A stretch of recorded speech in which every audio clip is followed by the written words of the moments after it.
Good morning, freshmen, and happy Thursday. Today we're going to continue talking about fractions, and we're going to subtract mixed numbers. Let's get started.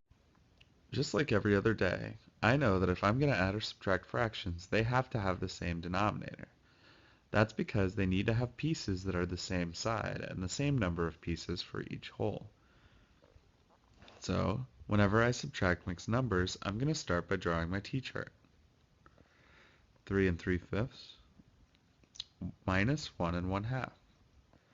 It's important for me to pay attention to whether I'm adding or subtracting.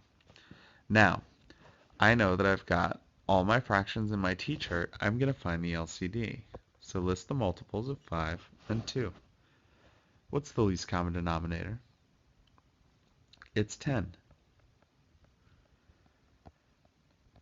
Just like yesterday, I know that to change a fraction to an equivalent fraction, I need to multiply by the same thing in the numerator and denominator, or multiply by a fraction equivalent to 1.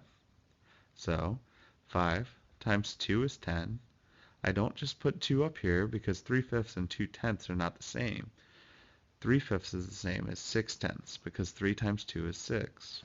Now you change 1/2. 1/2 equals what over 10? 1/2 equals 5 over 10 because 2 times 5 is 10 and 1 times 5 is 5. When I subtract, I get 1/10. Now I can subtract my whole numbers. 3 minus 1 is 2. If I was going to show that with a model, I could see that I would have 3 wholes and 6/10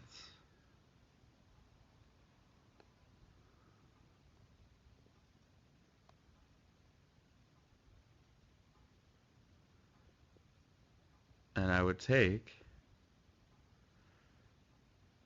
5 of those tenths away and be left with 1/10 and take 2 of those wholes away, or 1 of those wholes away, and be left with 2 wholes. Let's look at another example. 14 7/8 minus 6 1/5. Again, I'm going to start by drawing my t-chart. 7 over 8, 14, 6 1/5. I always start by subtracting my fractions. First, I need to find my least common denominator. What's the least common denominator here? Well, if I list my multiples, the smallest number on both lists will be 40. Now I need to change each fraction. What's 7/8 when I make the denominator 40? I multiply times 5 and times 5. 7/8 is the same as 35 over 40. What's 1/5 when I make the denominator 40? 1 times 8 is 8. It's 8 over 40. Now I can subtract. 35 minus 8 gives me 27 over 40. Now I can subtract my whole numbers. 14 minus 6 is 8. So 14 7/8 minus 6 1/5 is 8 and 27 over 40. Let's try another example. 2 2/3 minus 1 1/4.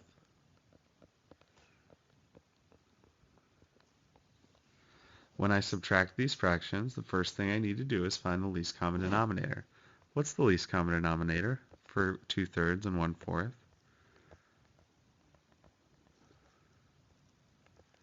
It's 12. Change 2/3 so that the denominator is 12.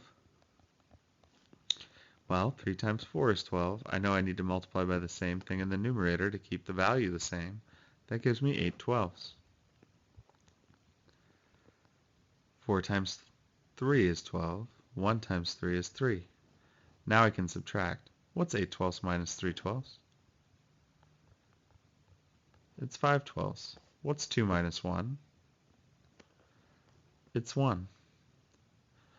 The answer to this problem is 1 5/12. You've done a great job in this video. Go ahead and start on your practice.